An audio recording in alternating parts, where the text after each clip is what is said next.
সুধীবৃন্দ, হরে কৃষ্ণ। গ্রাম বাংলার যত্রতত্র এক পৈশাচিক উল্লাস লক্ষ্য করা যায়।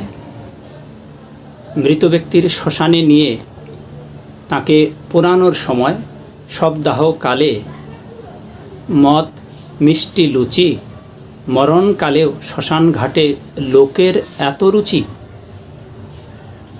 এই প্রচলন কবে থেকে শুরু হলো, শাস্ত্রের কথা এ সম্বন্ধে উল্লেখ করা হয়েছে কি না তা এ দাসের জানা নেই। যদি আপনাদের কারো জানা থাকে তবে কমেন্টস বক্সে লিখে জানাবেন। আর যদি শাস্ত্রে কোনো এর প্রমাণ না থাকে তবে এই পৈশাচিক উল্লাস আপনারা সকলেই বন্ধ করুন। শ্মশানে গিয়ে এই মদ্য, মিষ্টি আর লুচি দয়া করে খাবেন না। হরে কৃষ্ণ। সবাই ভালো থাকবেন। জয় শিল প্রভুপাদ। জয় হোক শ্মশানবাসী লোকদের। সবাই ভালো থাকবেন। হরে কৃষ্ণ।